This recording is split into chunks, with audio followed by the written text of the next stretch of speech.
आपली एक number seat भेट. हॅलो नमस्कार फ्रेंड्स. तर आज आम्ही चाललोय गावी कोकणामध्ये आणि आम्ही आता दिव्याला आहे. दिवा एक्सप्रेस ट्रेन मध्ये बसलोय. पब्लिक आमच्या वरती चढलेत. आता बाकीचे दोघांना खालती सीट दिले आणि मी आणि रोहित आम्ही समोरासमोर खिडकीजवळच आहे. मस्त अशी सीट भेटली एकदम खिडकीजवळ आणि बुकिंग केलेली 1 महिना आधी, त्यामुळे आम्हाला चांगले तिकीट तरी भेटले ट्रेन मध्ये. आणि ट्रेन आमची ही 6:25 पर्यंत सुटणार आहे. आम्ही 1 तास आधीच आलो.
छत्रपती शिवाजी महाराज टर्मिनस वरळा एक्सप्रेस प्लॅटफॉर्म.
प्रवासी असलेल्या दिव्याहून सावंतवाडीला जाणारी गाडी क्रमांक 10105 दिवा सावंतवाडी एक्सप्रेस थोड्याच वेळात प्लॅटफॉर्म क्रमांक 1 वरून रवाना होत आहे.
चला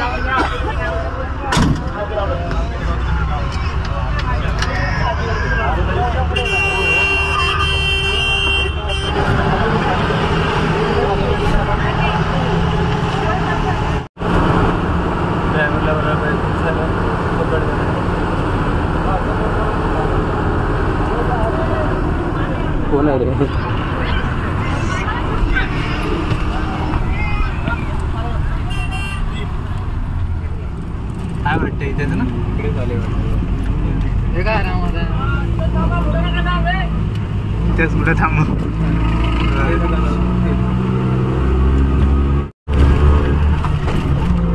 झाडा सगळी सुकली. ऊन आहे ना आता. मैदानाची देश विचार खाली झाडा सुकली का का.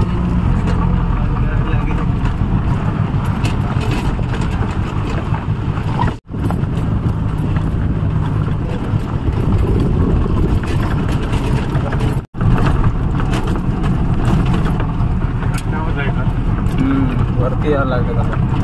सर्व घरं खालची आहेत ना आणि नेटवर्क नाही पकडत. हा रस्ता आला त्याच्या. बघा अशा प्रकारे मंडळी मुंबईकरी गावाला गेलेले पोचलेले आहेत. Bye bye. फायनली आम्ही आता घरी पोहोचलोय. खूप थकलो, ट्रॅव्हलिंग केली सकाळपासून. आणि हे बघू शकता हे घरच्या बॅक साईडची जागा आहे. झाडं वगैरे लावले तिकडे मस्त. आणि मम्मीकडे आंबील बनवते. जेवणाची तयारी केली तिने. बघू शकता आमच्या इकडच्या बागेतली झाडं आहेत. नारळी पोपलीची झाडं आहेत. आणि याच एका झाडावरती आंब्याचं छोटंसं झाड आहे. त्याच्यावरती इथे घरटं बनवलं आहे. आणि त्या घरटामध्ये 2 अंडी पण दिली आहेत पक्ष्याने.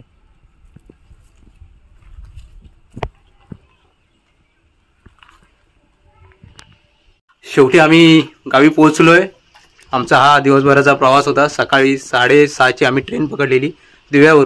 आणि इकडे पोहोचेपर्यंत सावर्ड्याला पोहोचेपर्यंत 1:30 वाजले. आणि तिथून आम्ही मग एस टी पकडून आलो. एस टी पकडल्यानंतर आबलोईत पोहोचलो. आणि आबलोईतून रिक्षा पकडून आम्ही इकडे घरापर्यंत पोहोचलो. शेवटी आम्ही घरी आलो. आणि आत्ता फ्रेश वगैरे होतो, अंघोळ करतो, जेवतो. शेवटी बाकीचे पब्लिक आता सर्व चालले. बाकी सर्व पब्लिक आत्ता पालखी आणायला, पालखी जी शिंदेवाडीत आता गेले ती शिंदेवाडीतून मंदिरामध्ये ते घेऊन येणार. आणि उद्या आम्ही ते मंदिरातून आमच्या पूर्ण वाडीमध्ये ते फिरवणार. प्रत्येकाच्या घरी पालखी घेऊन येणार. तर उद्याचा हा ब्लॉग मी व्हिडिओमध्ये घेईन. तर आता हा व्हिडिओ मी इथेच एंड करतो. आणि शेवटी आम्ही पोहोचलेलो आहे. तर एंड करतो आणि भेटूया आता पुढच्या ब्लॉगमध्ये. तर उद्या मी तुम्हाला आपल्या व्हिडिओमध्ये दाखवेन की कशा पद्धतीने पालखीचं आगमन प्रत्येकाच्या घरोघरी केलं जातं. हे मी तुम्हाला नेक्स्ट व्हिडिओमध्ये दाखवेन.